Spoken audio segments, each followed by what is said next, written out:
비행기 추락, 이런 끔찍한 사건이 벌어졌을 때 그 구조대원들이 물론 생명을 먼저 확인하겠지만 그 구조대원들이나 조사하는 사람들이 필수적으로 찾으려고 하는 물건이 있죠.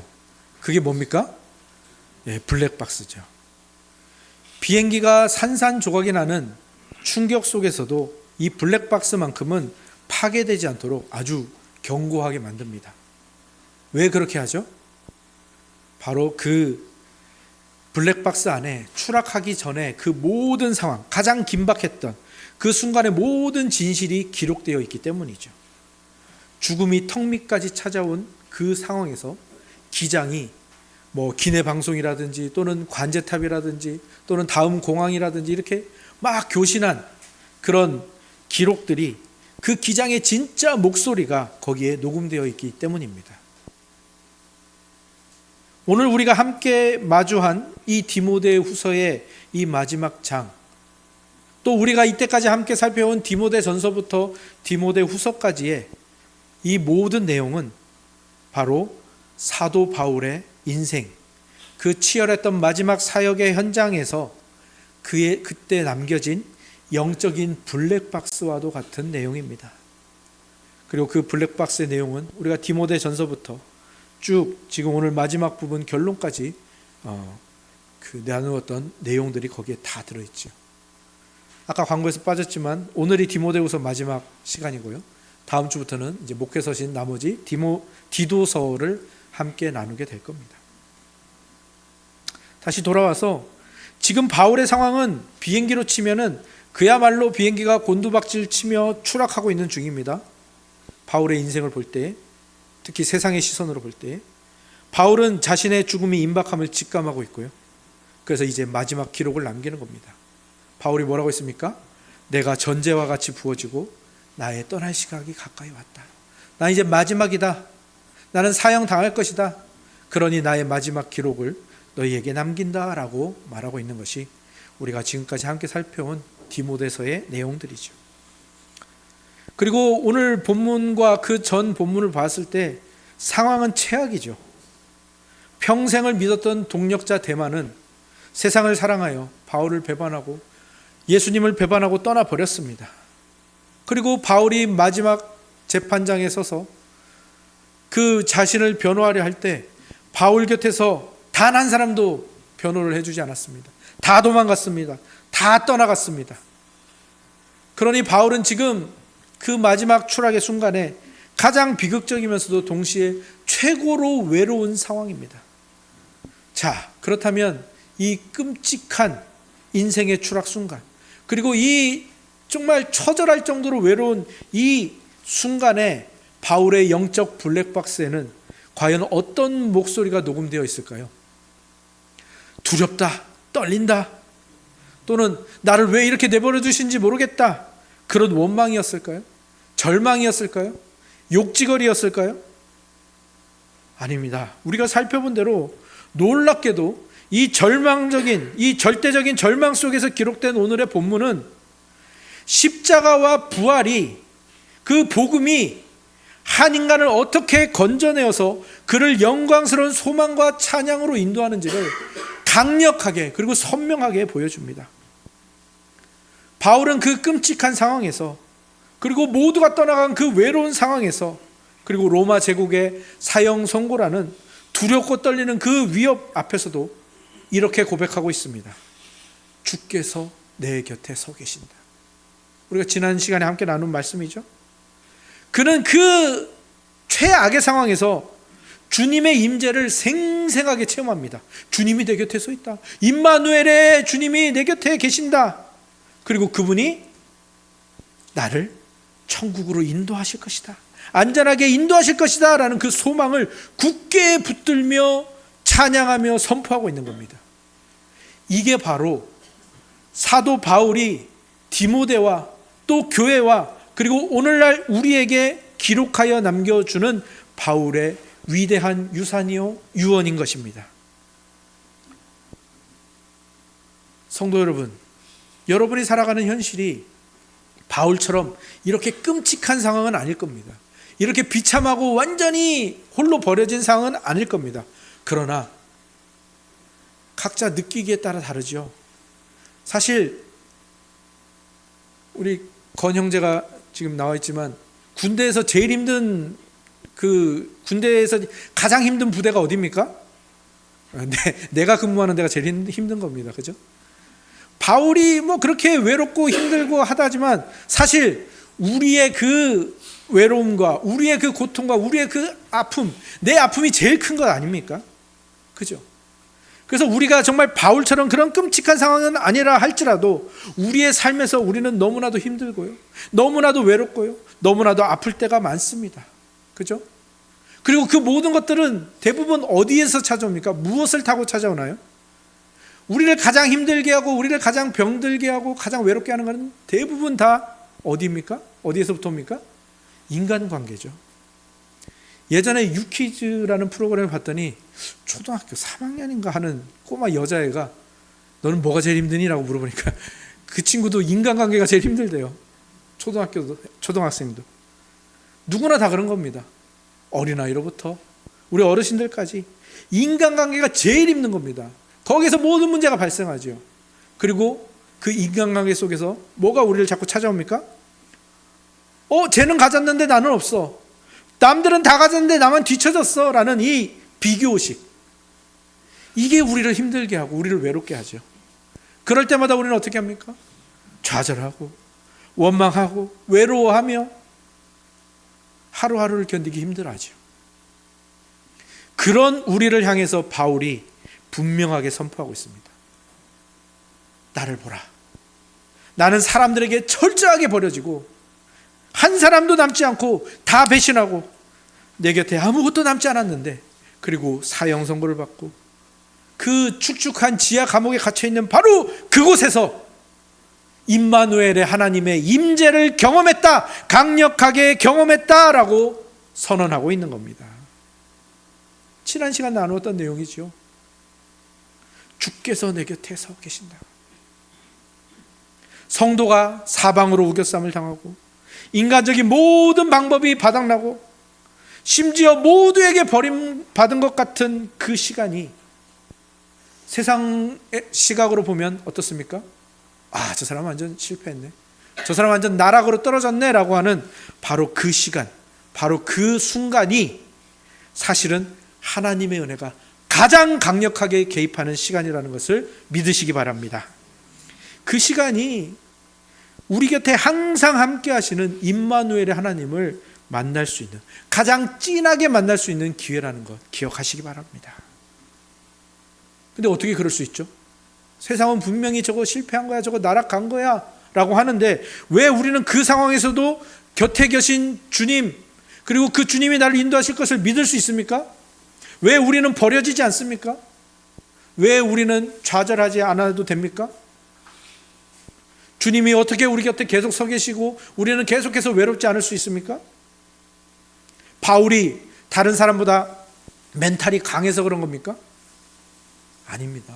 우리가 지난 시간에 함께 나누었죠.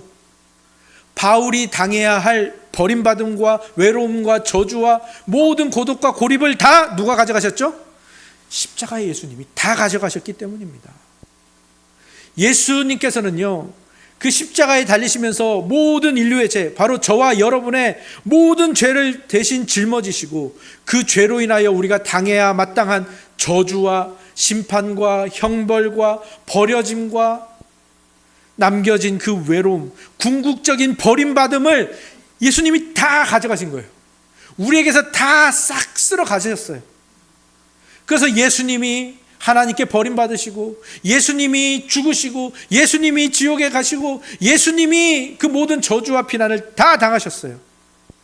그래서 그분의 십자가의 복음을 받은 우리, 그 십자가의 대속의 은혜를 받은 우리는 바울과 같은 그 법정에서, 세상의 법정에서 사형 선고를 받을 때에도, 사망의 음침한 골짜기를 지날 때에도, 모두가 나를 버린 것 같은 그 외로운 상황에서도 결코 홀로 버려지지 않습니다. 이것이 바로 우리가 어떤 어려움과 어떤 외로움과 고립과 배신 속에서도 절망하지 않을 수 있는 유일한 근거인 것입니다. 예수님 때문에. 예수님 때문에 우리는 외롭지 않을 수 있는 겁니다. 예수님이 우리의 외로움을 가져가셨습니다. 예수님이 우리의 저주를 사해 주셨습니다. 우리가 받을 형벌을 다 가져가셨습니다. 그러니 여러분 안심하시기 바랍니다. 그리고 또 하나, 그렇게 우리에게 주어지는 고난, 우리에게 주어지는 외로움, 그것이 그것으로 끝나지 않는다는 겁니다. 바울은 자기 자신이 지금 겪고 있는 이 고난에, 그냥 그 고난이 우연히 발생해서, 재수가 없어서, 운이 없어서 나에게 주어진 것이 아니라 이 고난조차도 하나님은 목적이 있어서 주셨다라는 것을 분명히 밝히고 있습니다. 뭐라고 합니까? 주께서 내 곁에 있어서 나에게 힘을 주심은 나로 말미암아, 그 다음에 뭐라고 되어 있습니까? 선포된 말씀이 온전히 전파되어 이방인이 듣게 하려 하심이라. 그래서 바울은요, 놀라운 일을 합니다. 자신을 죽이려는 그 잔혹한 로마의 법정, 로마 제국의 최고의 권력자들이 모여서 바울을 재판해서 너 사형시킬 거야, 너 어떻게 할 거야 라고 말하려고 선고하려는 그 재판정을 바울이 무엇으로 바꿉니까? 가장 위대한 선교의 강단으로 바꿔버립니다. 하나님이 어떻게 이 세상을 만드셨고 어떻게 우리를 구원하시려고 지금까지 그 언약을 주시고 그것이 예수 그리스도로 말미암아 어떻게 완성되었는지를 그 법정에서 바울이 선언한다니까요. 사탄은 바울을 감옥에 가두고 그가 사형받으면 복음이 전해지지 않을 줄 알았겠죠. 그래서 사탄은 바울이 그 감옥에 갇히고 법정에 가는 그 모든 순간 휘파람을 불면서 박수를 치면서 바라봤을 거예요. 그런데 하나님은 어떻게 하신 거예요? 그 바울을 가지고 이 감옥을 뭘로 바꾼 겁니까? 복음이 온 천하에, 그 당시 가장 강대국의 지도자들에게 선포되는, 그리고 그 선포된 복음이 야, 바울이 법정에서 이렇게 얘기를 했대라고 온 나라에 퍼질 거 아닙니까? 바로 하나님께서는 그 최악의 상황을 복음이 온 천하에 울려 퍼지는 확성기로 바꾸어 버리신 겁니다. 악을 선으로 바꾸시는 하나님의 기가 막힌 섭리가 여기에 드러나고 있는 것이죠. 바울은 이것을 가리켜서 뭐라고 말합니까? 내가 사자의 입에서 건짐을 받았느니라 라고 표현합니다. 여러분, 바울이 사자의 입에서 건짐을 받았다라는 말이 무슨 뜻입니까? 바울이 감옥에서 풀려나고 사형을 면하고 그 외로움에서 그냥 벗어났다는 이런 말을 하는 겁니까? 아니죠. 신학자들에 따르면요, 이 디모데후서를 쓰고 얼마 안 있다가 바울은 참수를 당합니다. 사형을 당했습니다. 그렇다면 오늘 여기서 말하는, 바울이 말하는 사자의 입에서 건짐받았다라는 말은 무슨 뜻입니까? 그것은 바울이 그 최악의 상황에서도, 그 죽음의 공포 앞에서도, 사탄이 바울의 믿음을 삼키려 했던 그 우는 사자의 입 앞에서도 주님께서는 바울의 영혼을 강하게 붙드시고 끝까지 지켜주셔서 바울이 믿음을 떠나지 않도록, 그 복음을 배신하지 않도록 지켜내셨다라는 통쾌한 승리의 선언인 것입니다. 우리는 여기서 분명히 알 수 있습니다. 하나님께서 우리에게 주시는 그 참된 구원은 내 삶의 고난, 내 삶의 외로움, 이런 거 하나 없애주는 데서 끝나는 것이 아니라는 겁니다. 하나님이 우리에게 주시는 참된 구원은 그 어려움, 그 아픔, 그 고난 속에서도 우리의 믿음이 파산하거나 파손되지 않도록 하나님이 우리를 끝까지 지켜주신다라는 바로 그것입니다. 바울은 그것을 알았기 때문에 확신에 차서 선언합니다. 뭐라고 선언합니까? 18절을 보시기 바랍니다. 주께서 나를 모든 악한 일에서 건져내시고 또 그의 천국에 들어가도록 구원하시리니, 이것입니다. 이것을 존 파이퍼 목사님이 장래의 은혜라고 불렀습니다. Future Grace, 장래의 은혜, 미래의 은혜. 이것이 오늘 바울이 우리에게 주고자 하는 그 유언, 그 유산입니다. 이것을 우리가 오늘 가져가야 합니다.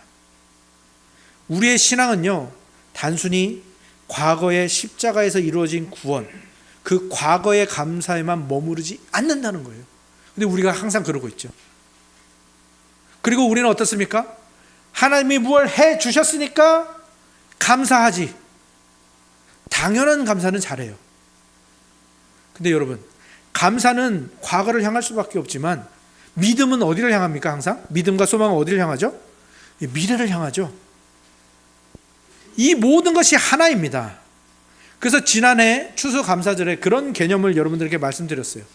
주신 것에 감사하면서 또 뭐 하라고 했죠? 주실 것에 감사. 하나님께서 과거에 내게 은혜를 베푸셨으니 이제 다가오는 나의 모든 내일과 미래와 내 죽음의 순간과 영원한 영생을 사는 그 순간, 그 모든 순간에도 나를 지키시고 더 영광스러운 은혜를 베푸실 것을 믿습니다. 그래서 나는 미리 감사합니다 라는 것, 이 모든 개념이 다 장래의 은혜라는 겁니다. 장래의 은혜를 가지는 것이 신자에게 매우 매우 중요합니다. 왜? 죄가 뭡니까? 죄? 여러분, 죄가 뭡니까? 인류 최초의 타락의 현장으로 한번 가보시기 바랍니다. 죄가 뭐였는지를 한번 보시기 바랍니다. 죄가 뭐였냐면요, 사탄이 아담과 하와를 어떻게 꼬셨습니까? 네가 그 선악과를 따먹는 날에는 어떻게 된다고요? 네 눈이 밝아져서 하나님처럼 될 것이다. 그러니까 네가 원하는 게 될 거라는 거예요. 네가 이 선악과를 따먹으면 너는 행복해질 거야. 이게 죄예요. 이 거짓말을, 이 사탄의 거짓말을 믿고 거기로 가는 게 죄예요. 이 유혹, 이 죄의 유혹을 끊어낼 수 있는 유일한 힘이 어디 있습니까? 하나님이 약속하신 이 장래의 은혜를 믿는 거예요. 이 장래의 은혜를 오늘날로, 지금으로 끌어올 때에 죄를 끊을 수 있는 겁니다. 죄의 유혹을 끊는 것은 바로 이 장래의 은혜가 세상의 어떤 쾌락보다 영광스럽다라는 것을 확신하는 데 있는 거예요. 죽음을 눈앞에 둔 바울이 디모데와 교회와 오고 오는 모든 성도들에게 전하고 싶고 물려주고 싶은 게 바로 이겁니다. 이 영광스러운 미래의 보장, 이 장래의 은혜가 있고 확신하니까 내가 지금 이 현재의 죄의 유혹과 이 참혹한 현실을 뛰어넘어서 찬양할 수 있습니다. 믿음의 고백을 할 수 있습니다. 그에게 영광이 세세 무궁토록 있을지어다 라고 선언할 수 있습니다 라고 우리에게 선포하고 있는 겁니다. 바로 이게 디모데후서의 결론이며, 오늘 우리가 바울로부터 받는 디모데전서부터 디모데후서에 이르는 그 유언장, 그 영적인 블랙박스에 담긴 위대한 기록이고 위대한 유산인 것입니다. 하나님 아버지께서 창세전에 우리를 선택하셨고, 예수 그리스도께서 우리를 위해서, 타락한 우리를 위해서 십자가에서 죽으시고 단 한 명도 잃어버리지 않겠다고 약속하시고 그 모든 일을 행하셨고, 이제 성령 하나님께서는 영원토록, 내가 여기서부터 영원토록 이 우리 안에 거하시면서 구원의 날까지 내가 널 책임지겠다, 보증하겠다 하는, 선택하시고 실행하시고 보증하시는 이 완벽한 은혜의 연결고리, 이 은혜의 체인, 은혜의 사슬이 장래의 은혜를 우리에게 확신하게 하는 거죠. 하나님이 이렇게 구원을 놀랍게 완벽하게 만들어 놓으셨어요. 그게 바로 오늘 우리가 가져가야 할 장래의 은혜라는 거예요. 이 영광스러운 장래의 은혜가 우리에게 보장되어 있기 때문에 우리는 이 땅의 삶을 살면서 어떤 어려움이 와도 삶을 허무하게 여기거나 도망가거나 포기하지 않을 수 있다는 것입니다. 그리고 오히려 어떻게 합니까? 이 장래의 은혜 때문에 오히려 더 견실하여 흔들리지 않고 항상 주의 일에 더욱 힘쓰는 자들이 되라는 이 고린도전서 15장의 말씀처럼 살아갈 수 있는 겁니다. 다가올 영광의 무게를 알기에 오늘의 이 고난을 넉넉히 견디며 이기며 살아갈 수가 있는 겁니다. 왜? 장래에 어떤 일이 일어나니까 우리 눈에서 모든 눈물이 씻겨지고 모든 아픔이 사라지고 눈먼 자가 보고 절름발이가 뛰고 사자들이 어린 양과 뛰놀고 어린아이가 독사물에 손 놓고 장난쳐도 물지 않는, 모든 죄가 없어지고 죽음이 죽는 그 위대한 회복의 날이 반드시 올 것이라는 그 무게가 우리의 오늘을 지탱하고 우리의 오늘을 견디게 하는 것입니다.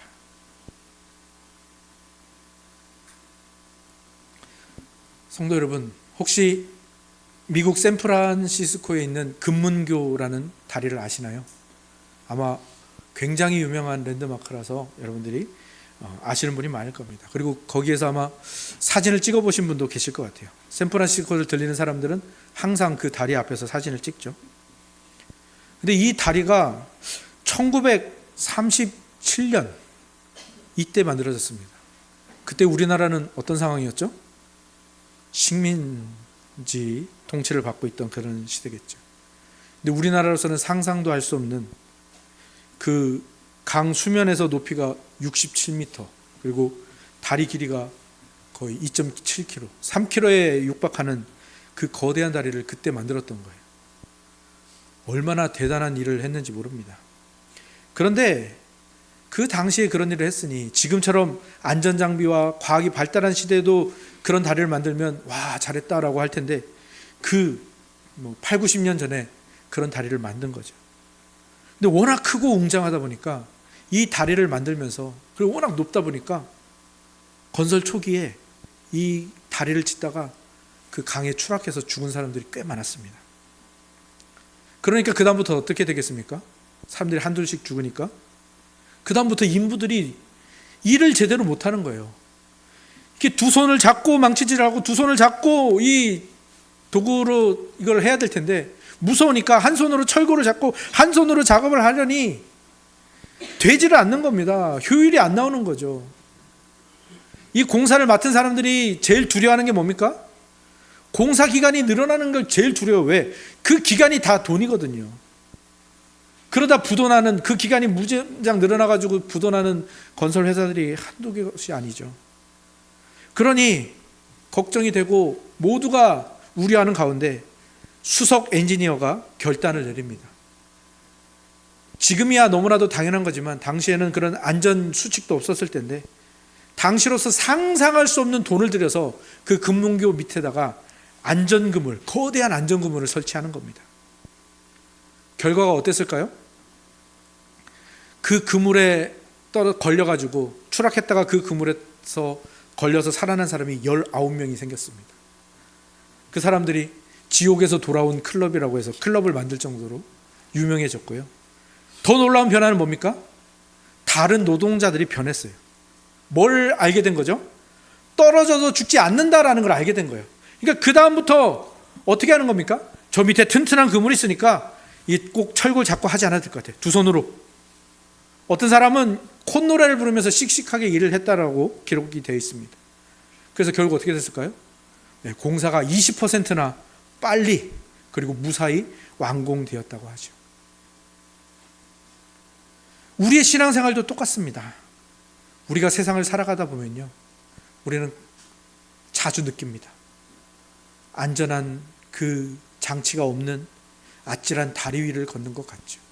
그런데 세상의 바람은 심하게 불어제치고 또 거기서 무언가를 하고 한 걸음 내디딜 때마다 바로 그 보이지 않는 그 깊숙한 밑바닥으로 떨어질 것 같은 공포가 우리를 사로잡습니다. 아, 내가 실수하면 어떡하지? 아, 사람들한테 인정받지 못하고 비난만 당하고 나도 버려지면 어떡하지?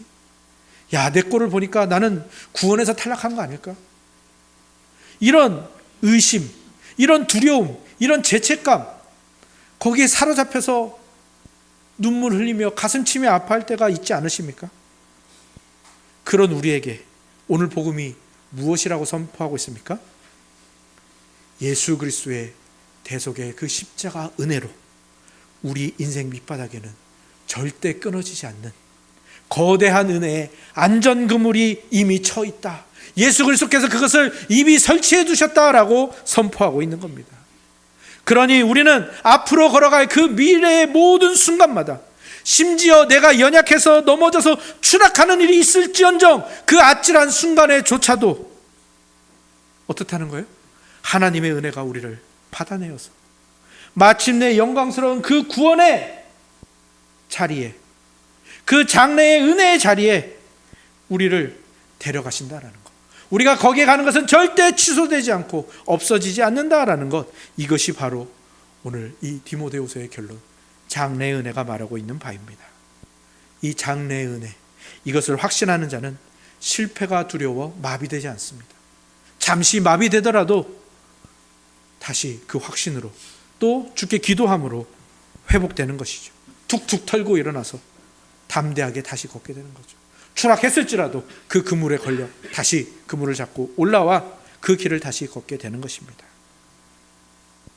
이 놀라운 은혜가 우리 모두에게 주어져 있죠. 그런데 이 은혜가 우리 모두에게 주어져 있는데 이것을 그렇다면 우리가 어떻게 이 장래의 은혜를 우리의 것으로 가지고 우리의 것으로 누릴 수 있을까요? 그게 오늘 본문 19절부터 나오는 본문의 의미입니다. 19절부터 어떤 내용이 나옵니까? 브리스가와 아굴라와 및 오네시보로, 에라스도, 드로비모, 으블로와 부데와 리노와 글라우디아 모든 형제가 문안한다. 이 장래의 은혜를 누리는 방법에 대해서 말해주고 있는 거예요. 바울은요, 이 장래의 은혜를 자기의 것으로 가지기 위해서 혼자서 산속에 들어가서 고행하고 돌을 닦아서 그것을 얻어낸 것이 아니에요. 그것을 깨달은 게 아니에요. 왜 바울이 이 유언장을 마무리하면서 브리스가, 아굴라, 오네시보로 등 수많은 동역자들의 이름을 하나하나 부르고 있습니까? 그리고 은혜가 너희와 함께 있을지어다 라고 하면서 복수의 성도들, 다수의 성도들을 향해서 축도하고 있습니까? 이 장래의 은혜라는 이 영원한 안전망은 다름 아닌 교회 공동체 안에서 주어진다는 겁니다. 교회 공동체 안에서 누릴 수 있게 된다는 겁니다.